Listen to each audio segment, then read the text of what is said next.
Let's talk about the 3 types of fittings that you will have with your seamstress for your wedding dress alterations. So the 3 types are going to be, number 1 is the preliminary fittings, number 2 is all the subsequent fittings, and number 3 is the final fitting. So for your preliminary fitting, you have to know that this fitting, depending on how your seamstress or tailor works. Usually the first fitting can be a consultation with pinning, and then you pay them and they get started on the alterations there. The first fitting doesn't really count as an alteration, okay? It's either just a consultation or it's consultation plus the pinning. That's what your first fitting will look like. So until we get to the subsequent fittings, those are going to be like a series of looks. So it's kind of like you get a new chance to see it in a different view because alterations are being made to your gown continuously. Subsequent fittings,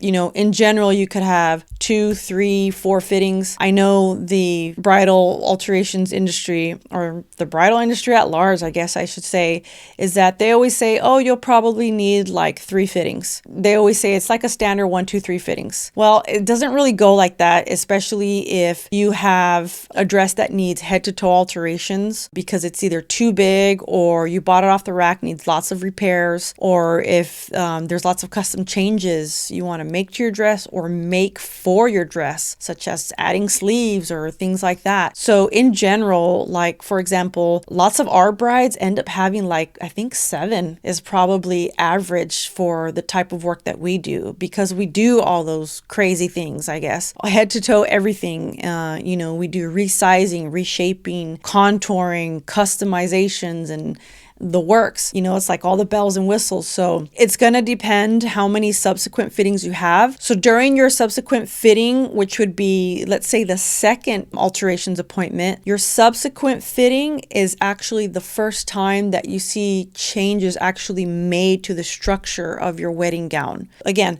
the first fitting is just like the pinning phase. The second fitting is the first time you get to see all those changes. You'll have just a couple of other subsequent fittings, and then we come to the final fitting. Now, the final fitting, let me just throw it out there. It's not always final. I know, it's like so bizarre. I can't tell you how many times lots of our brides, when we say, okay, everything's good. Yep, everything fits. Yep, length is perfect. Yep, we're just going to finish off your bustle, close up all the seams and, that's on your dress, and then finish adding on either buttons or add all the details back on, whatever. And then when we get to the final fitting, when the bride comes back and arrives at that final fitting, then either she or we discover that it's like, oh, the dress isn't finished yet because we need to fix this one tiny little bubble that just won't go away. Or, like the strap or a piece of lace is off and it looks different from the right side to the left side. And, maybe the bride